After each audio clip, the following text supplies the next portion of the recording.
Welcome again to this episode. My name is John Gora. As usual, you can call me the motivator. It's another humbling time as we are approaching Ramadan in Bahrain, and this is a place where people observe the Ramadan. In other words, they are fasting for straight 1 month. It is the best season, is the best period that you can take with any faith. It doesn't matter whether you're a Muslim, a Christian, a Hindu, or whatsoever. This is a month of restoration. It's a month where we turn back to God and we ask God to wash away all our sins, and we also worship and thank Him for whatever He has done in our lives. But that aside, today we have another episode that we are going to talk about something so unique, and this is not for the faint-hearted people, because tonight I'm going to drop something down for you to understand how parents have been raping their own children in disguise or directly. And this is something that nobody talks about because the society terms it a disgrace to the family. Some of the kids are suffering inwardly, some of the kids are suffering even after telling it out because it cannot be resolved. They remain in an agony that they will live with for the rest of their lives. So let's dive into this. So the first question to ask yourself as a parent is, how strict a parent are you to your kids? And what are the boundaries that you have created for your kids? So maybe in terms of going out, socializing with friends, in terms of, watching movies or using the television in the house, in terms of their studies, in terms of their faith, as in how free are they to choose where to go to worship as your kids in the house? It's a very, very controversial conversation, but there is a very important part of understanding that these are things that we need to talk about. We need to understand that a lot of this generation today, we are creating people who have got some secrets in them, secrets that are hurting, secrets that are so shameful, and these are secrets that they can never share with any other person apart from themselves, and they are dying from inside. So let me ask you this question before we move to the next step. How safe is your child at home in your absence?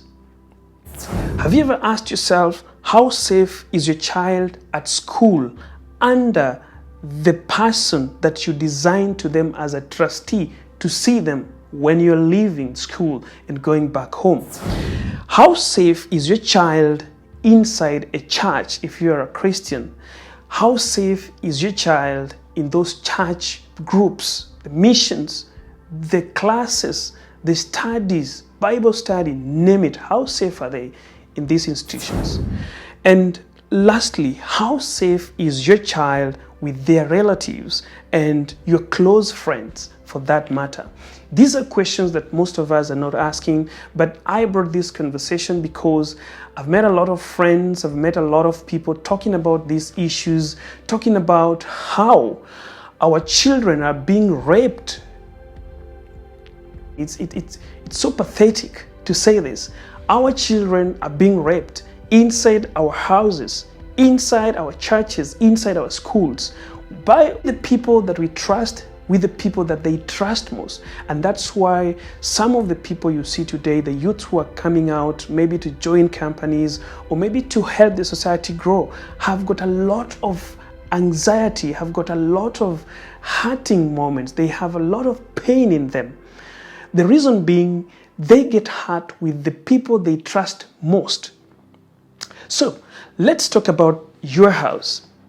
In your absence, most of the parents in this generation seem to create some boundaries for their children. Like they cannot go out to socialize with their friends. They cannot move even to the next neighborhood. They have to stay indoors. And maybe we try to do this by buying them mobile phones, buying them tabs or iPads, or maybe buying them a television which is regulated by maybe parents mode, some shit things that we don't understand. Because this is what happens.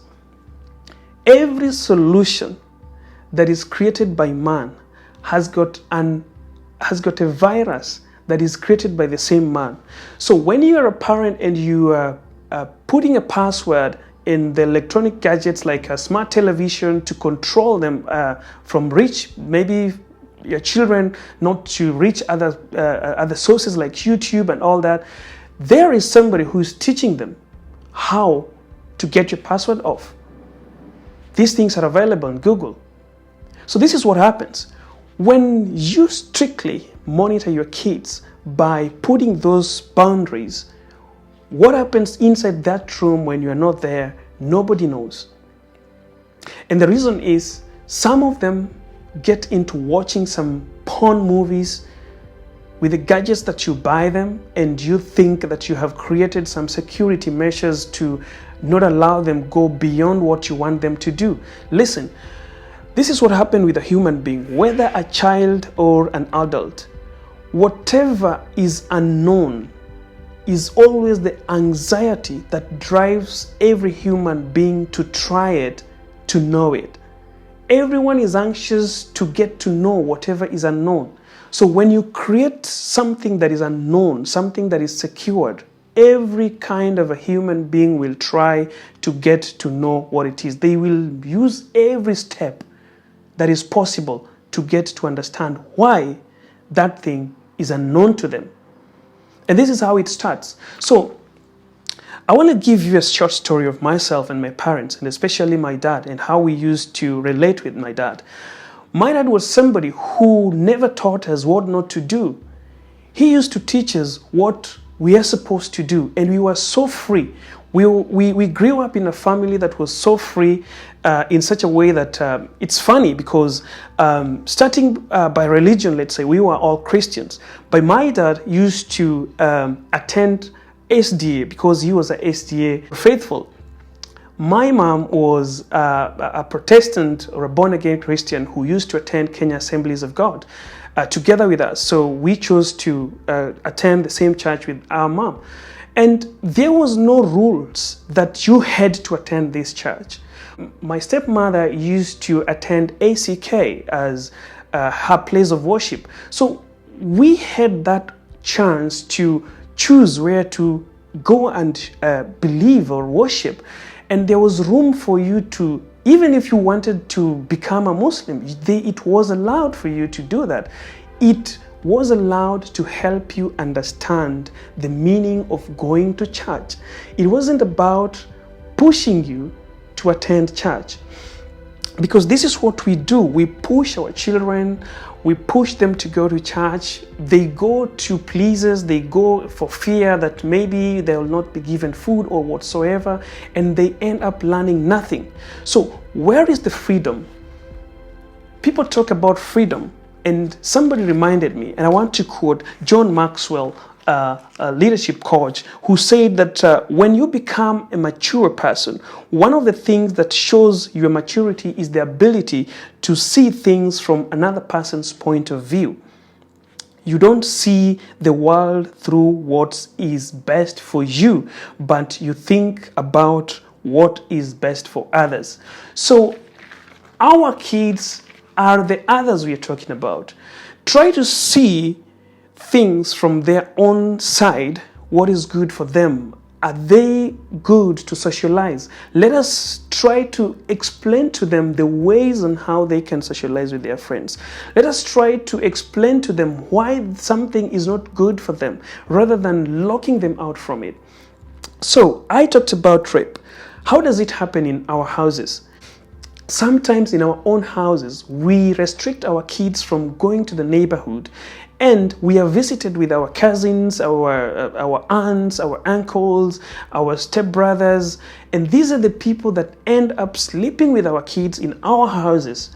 And because they cannot talk, because they cannot speak up, it continues to grow, and it happens the same way repeatedly without somebody realizing. And this torments the kids.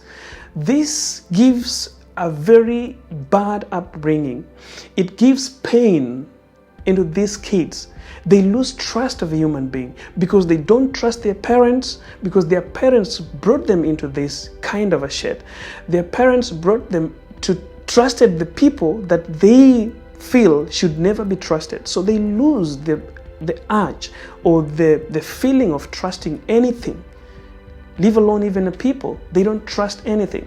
To make the matters worse, sometimes when our kids speak up and they tell us that, Dad, when you left us with Uncle Sam, he was trying to touch me here and there, and then the parents say, shh, shh, shh, don't speak, don't say that, don't say that. How will people think? How will the society think? Did it happen? Yes. Keep silent. Don't ever tell anybody about this. We will solve it internally.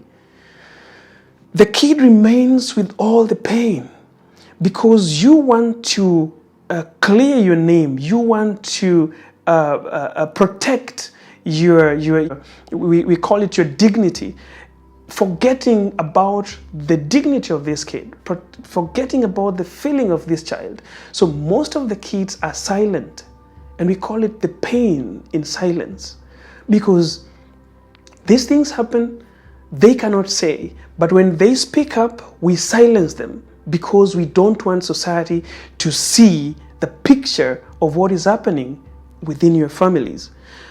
Let's talk about schools. When I was in school, there were so many kind of parents who used to bring their kids and then assign them to certain teachers or certain people within the school compound that they trusted.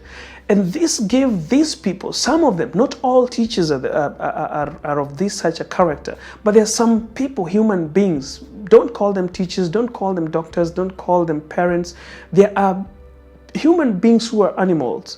So when they show you their good sides from outside, what they keep inside, nobody knows. You assign them as a trustees to take care of your kids, and in the process, they defile these kids, and the kids can't speak because maybe they've been threatened, or maybe they've gotten into it and they're liking what they're experiencing. And this in real time will affect the psychology of these kids. It affects the way of trusting people. It affects their way of life and their way of growth. But most of us are not talking about these things, because even right now, as I'm speaking about this, a lot of people will be like, oh, how dare you talk about this? These are some things that we cannot talk about. They're shit. You're somebody who is born again. Why dare you talk about this? We are not talking about it, and we are losing our kids. We are not losing them because they are dying, but we are losing them because we are growing up kids who are fearful, kids who have got pains, kids who have been hurt, and kids who don't see any good thing about the future. Let's talk about the church. A lot of parents trust the people they church with. We trust the friends of our children that church with us. And we would rather allow our kids to go with them to church, go with them to birthday celebrations, rather than just allowing kids maybe to even go shopping alone, or maybe go for a friend's party or something of that. We will restrict them. We will create boundary. But have we ever asked ourselves what happens with the trusted church mates to our kids? What happens with the people that we trust to see them off as their maybe teachers of the Word of God, the Bible teachers and all that? Have we ever asked ourselves, how far do they go? Have you ever sat down with your kids and asked them, go deep into asking them such kind of questions? What happens? Because a lot of kids suffer in this time, in between the time they leave home and they go to church and the time they leave church and they come back home. They suffer and in silence, and they are being silenced by either threats or maybe interest arises, and now it becomes part of them and they want to enjoy it more, so they won't tell. They will be there, but remember, there's something that is being killed. There's trust that is being killed. There's a pain that is being created that will follow these kids up to the last moment. The world is turning right now, whereby you see people fighting a lot of things, including gender transformation. And these are things that have happened because of some kind of pains that people have gone through. There's some kind of silenced pain or silence hurtings that they went through, and they could not speak. They could not find somebody to speak for them, and therefore they choose to go the other way around. We have to ask ourselves how we are going to take care of our kids. Sometimes we trust our relatives, and we cannot allow kids to go to the market. We cannot allow kids to go visit their friends who probably are good people, who probably are people who will help your kids to know how to socialize with others. And we send them to our relatives, our uncles, our aunts, our grandparents, our stepmothers, stepbrothers. What happens? These kids get defiled by these people that we trust most. And because they get defiled by the people we trust as parents, they lose trust for us. They lose trust for them. They lose trust for the world. And they lose trust of everything. Parents, this is a message from me to you. Let us devise a better way of showing the way to our kids. Stop creating boundaries. Allow kids to express themselves. Allow kids to know the unknown, but take them through it. Learn how to teach kids how to understand the things that you think are unknown and they should not know. Because if they won't learn it from you, definitely they are going to learn it from somebody else. And the person who is going to teach them is going to teach them for their own best interests. So it is better you teach them from your own best interest, rather than leaving the world or the other people to teach your kids from their own interest. They say in my Swahili, asiyefunzwa na mamaye hufunzwa na dunia. That means that if you don't teach your kids, the world will teach them. It's a warning that you should not allow the world to teach your kids. Take the responsibility. Teach them the unknown. Allow them to socialize. Leave them free. Tell them what to do. Don't teach your kids what not to do. This is my message for today. Thanks for watching. My name is John Gora, aka The Motivator. If it's your first time on this channel, please click the subscription button and don't forget to click the notification button, because that is the best button that you should be clicking to remind you when we publish these videos again. For today, happy Ramadan to everybody, not only Muslim, everybody across the world. Happy Ramadan, celebrate it and get back to your knees. Thank God, fast with the Muslims and enjoy life. It's healthy, it's spiritual, and it's energizing. So let's go Ramadan. See you guys in the next video.